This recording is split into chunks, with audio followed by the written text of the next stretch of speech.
Hi, my name is Davi Casso Silva, and today I want to talk about symmetric quantum computation, which is a recent work of mine together with Tom Gur and Sergei Strashuk.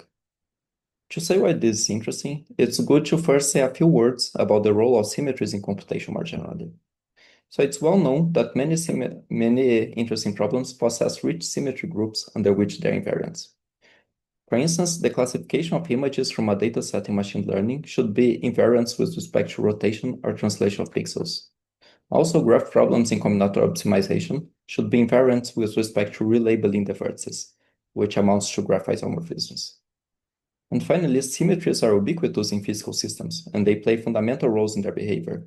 So they are relevant whenever we are considering some problem coming from physics. And it has been shown time and time again that it's important to leverage those symmetries when designing efficient algorithms to solve those problems. In the words of Brownstein et al., exploiting the non-symmetries of a large system is a powerful and classical remedy against the curse of dimensionality. And this remedy has been applied many times to many different problems. And as such, the abundance of symmetries emerges as one general property of problems, indicating the possibility for efficient algorithms. And this is true in both the classical and the quantum settings. Our question is, when are symmetries more important for quantum algorithms than for classical algorithms? In other words, the main question is which types of symmetries allow for large quantum speedups? And our proposal for studying this problem is to essentially embed those symmetries into the computation itself. And we do this by this notion of symmetric circuits, which are those circuits that respect the symmetries of the problem considered, in the sense that every symmetry of the inputs can be extended to an automorphism of the circuits. The best way to understand this is through examples. So for instance, for permutation invariance learning problems, Shatsky et al. They defines this permutation equivariance quantum neural networks, which respect the symmetry of the problems, and this leads to better behavior of those circuits. But I think a nicer way to explain this is through a simple state discrimination problem, where the input here, we are given two single qubit states, say psi and phi, and we are promised that either psi and phi are exactly equal or they are far apart from each other. So their inner product is bounded away from one. And our problem is to determine which of these cases holds. And where's the symmetry here? Note that the problem is invariant under exchanging the roles of the qubits psi and phi. And so we say that it has S2 symmetry, or the symmetry group on two elements, where the two elements are psi and phi. And it's well known that a simple circuit for solving this state discrimination problem with bounded error is the swap test, which is given in this picture here. And a simple computation shows that if you do this, the probability that the measured outcome here is 1 is given by this expression, which is equal to 0 if the states are equal, but it's bounded away from 0 if the states are far apart from each other. So the idea is to just run the circuits and measure the outputs. And if it's 1, you know that they are different. And if they are different, you also know that with some high probability or some non-negligible probability, it's going to be 1. So repeating this several times will give you the correct answer.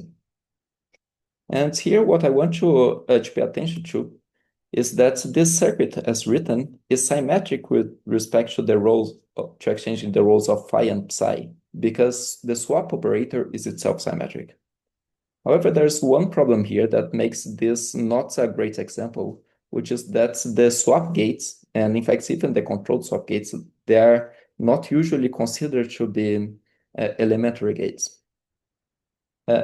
But instead, what we usually do is to replace swap operations with 3C knots. And if we do this here, we arrive at this circuit, which is exactly equivalent to the last one. It gives the same unitary operation in the end. However, you note here that we lost the symmetry because the qubit line labeled psi has two heads of Toffoli gates, while the qubit line labeled phi has only one. So it's not symmetric if we permute them. And if we want to regain symmetry, what we can do is instead to add a new ancilla qubit and then construct this more complicated circuit like this. And here we have a new ancilla qubit to help with the computation that starts and ends at cat 0. So in a sense, it doesn't contribute to the computation, it just allows for it to be done. And the interesting parts about this circuit is that it's again symmetric with respect to exchanging the rows of phi and psi.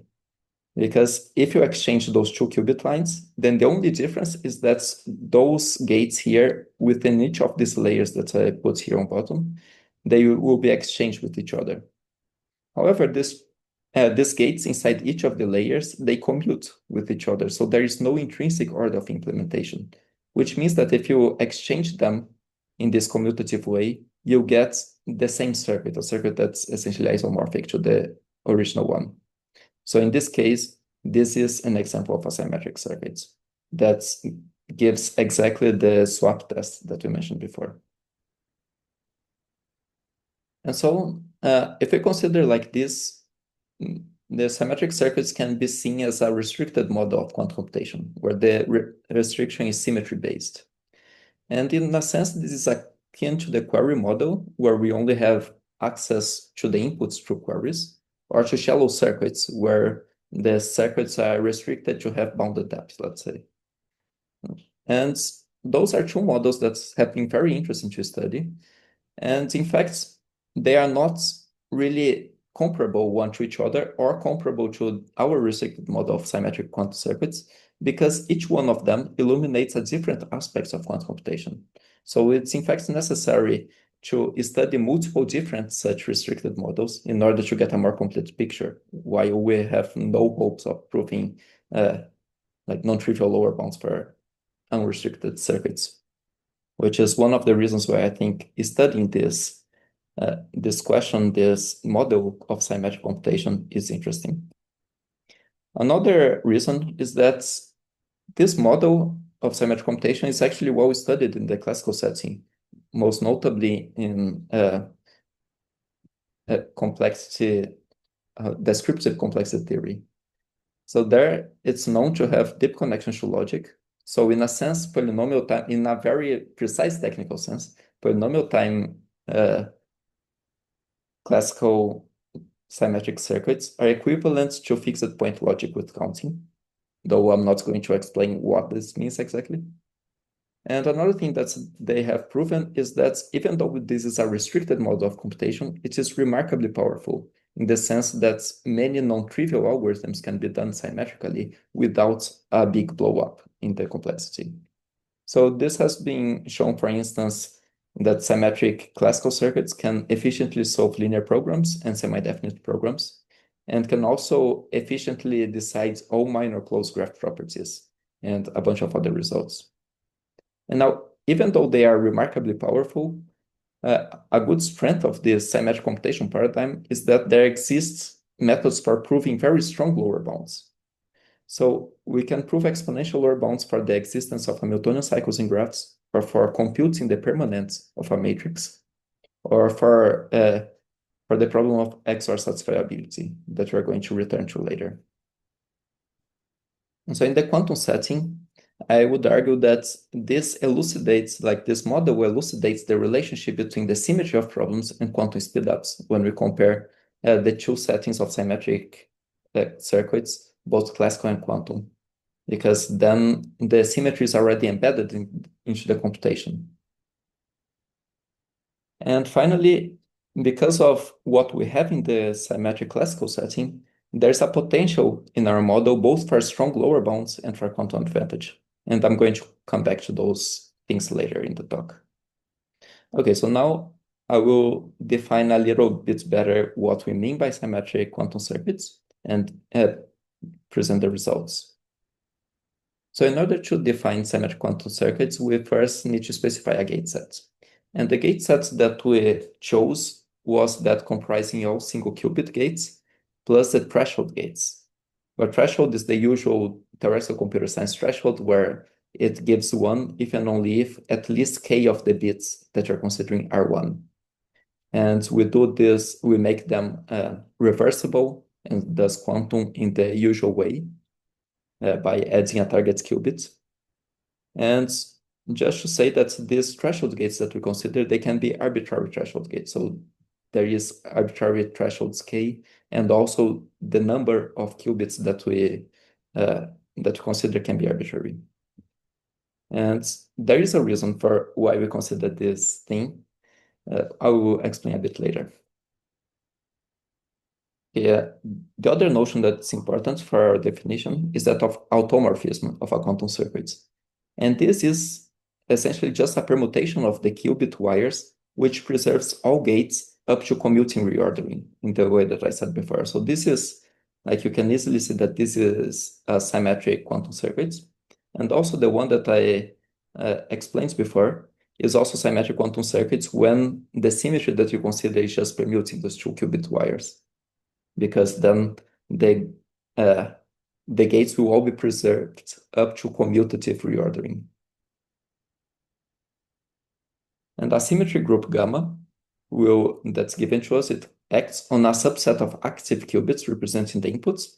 So here, the symmetry acts only on these two qubit wires, because those are the ones given by the inputs, where the inputs lie. So the symmetry can only act on the inputs of the problem, which is why we have this notion of active qubits. And now we say that a quantum circuit is gamma symmetric if any symmetry gamma on these active qubits can be extended to a full automorphism of the circuits. So you just think about the examples that I had before. And you know that this is a minimal quantum extension of the notion of symmetric threshold circuits that is studied in descriptive complexity theory. Because if you allow only reversible single bit gates instead of arbitrary single qubit gates, then these two notions are precisely equivalent. And this is actually the reason why we chose to use the threshold gates as the basis, because this is what is done in the classical setting. But in fact, this is not a great loss in generality, because this is very robust to changes in the gate set.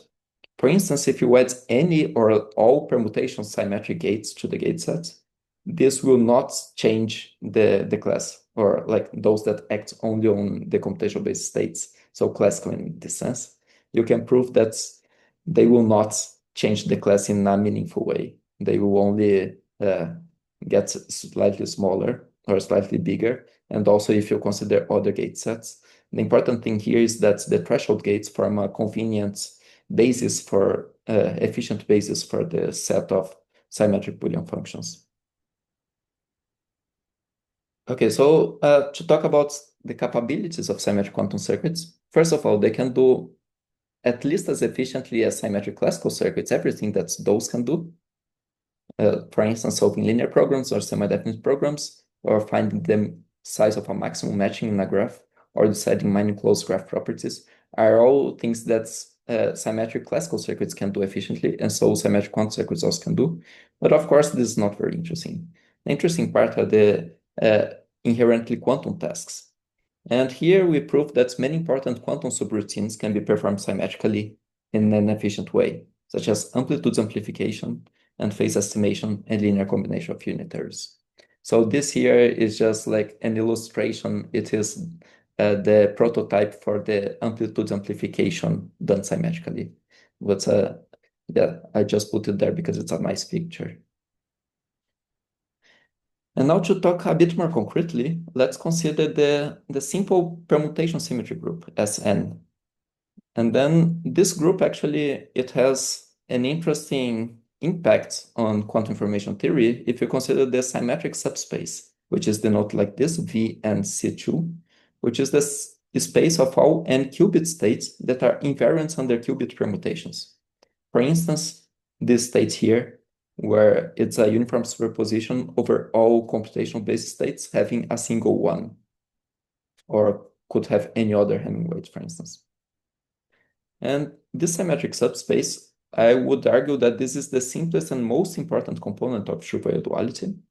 And it has applications to many interesting tasks like state estimation, optimal cloning, and the definite theorem. So it's really an important concept in quantum information theory.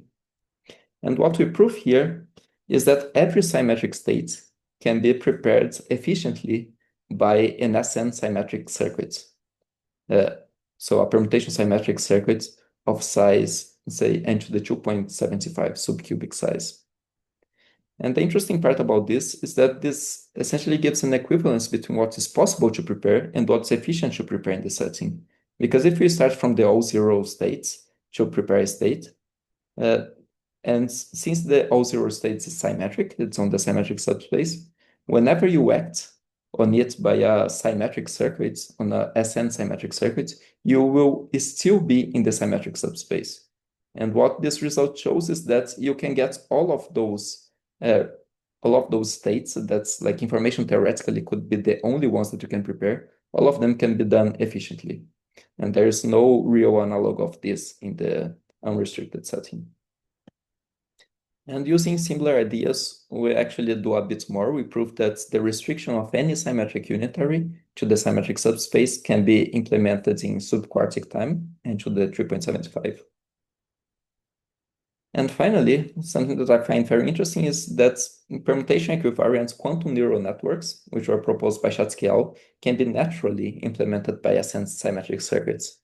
And I want to point out here the word naturally. Actually, in that paper, Shatsky et al., they defined the notion of group equivariant quantum neural networks, which is more general than SN, than just the permutation symmetry.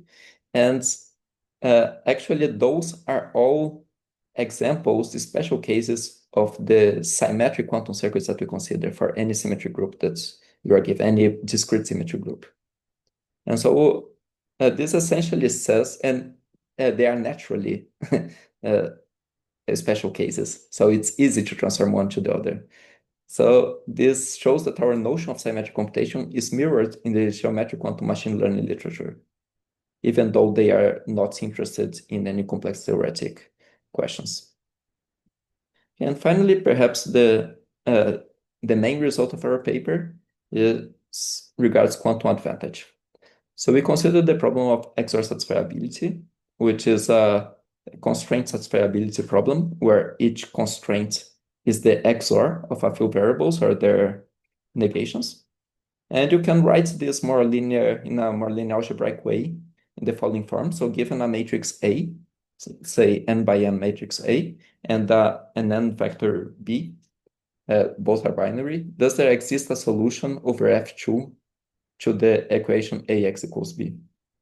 This is just a reformulation.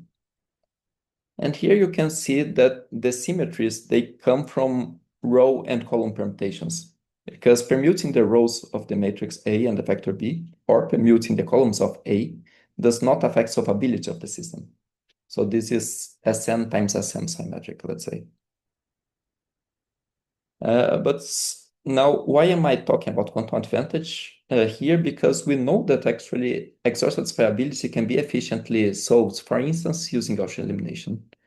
However, the interesting part here is that Gaussian elimination cannot be performed symmetrically without an exponential blow-up on the size of the circuits in the classical setting. And this was proven by Atzerius, Bulatov, and Davar, who actually proved that no symmetric classical circuits of polynomial size can compute XOR sats. And then what we did is to construct an efficient quantum circuit, symmetric quantum circuits that performs Gaussian elimination. So this gives an exponential quantum advantage in the symmetric setting for this problem of XOR satisfiability, where it is possible to do to have a symmetric quantum circuit of size n cubed, say, or if n is equal to n, or anyway, polynomial size quantum circuit, but only exponential size classical symmetric circuits can solve this problem. And this gives one of the few computational models where we can prove quantum advantage, together with the shallow circuits in the query model that I mentioned before. Okay, so now just to wrap things up, say a little bit about some filter directions and open problems. Okay, so actually this XOR SAT quantum advantage, as interesting as a result it's mostly a proof of principle, because XOR SAT can be solved by non-symmetric polynomial time classical circuits. So actually this quantum advantage that we get is because of the symmetry constraint instead of being like a real quantum advantage in the restricted setting. And moreover, if you see our construction, it seems that most of the power of the symmetric quantum circuits that construct seems to come from randomness instead of quantum interference. And in fact, what we get is like a symmetric quantum circuits that with probability 1, so it's deterministic, it always gets the correct answer. However, you might try to write down a definition for symmetric randomized circuits. And if you do this, it seems possible, I we haven't done this, but it seems likely that you can, with bounded error, compute XOR sets with polynomial size symmetric randomized circuits. So this mimics the early days of the quantum query model, where we had only separations between quantum deterministic and deterministic instead of quantum and randomized. So my first question is to find new problems, more convincing problems that give quantum advantage in the symmetric setting that would be preserved even under randomized symmetric circuits, which, to be fair, haven't been defined. But I think, yeah, this would be an interesting project as well. And I think that one good direction in this for this question is to consider oracle instantiations of highly symmetric problems that admit exponential quantum advantage in the query model. For instance, Simon's problem. And then if we can prove lower bounds, exponential or superpolynomial lower bounds for these oracle instantiations in the symmetric classical setting for the Simon's problem, then with some cryptographic assumptions, we might also prove that also symmetric classical circuits will not, or asymmetric, non-symmetric, unrestricted classical circuits cannot compute this efficiently, while quantum ones can even symmetrically. And that would be a much more interesting separation. And another problem is that can we obtain a classification of symmetry groups allowing for quantum speedups? And the reason that I ask this question is that in the query model, this classification is known. But here, it seems that symmetries are more intrinsic, are more important in our setting, which is symmetry restricted than in the query model. So actually obtaining a similar classification would give more insights into like the structure of quantum advantage more broadly. And finally, what about lower bounds for symmetric quantum circuits? One of the great strengths about symmetric classical circuits is that they admit powerful methods for proving lower bounds. For instance, pebble games. And it would be very interesting to extend those methods to the quantum circuits, because there are many structural relations between structural parallels between classical and quantum circuits, which gives me hope that it's possible to get those techniques from the classical setting to the quantum setting, but this seems challenging. But I think it would be very interesting because as it currently stands, we have almost no methods for proving lower bounds for quantum circuits. And yeah, this is all I wanted to say. So thank you very much for listening.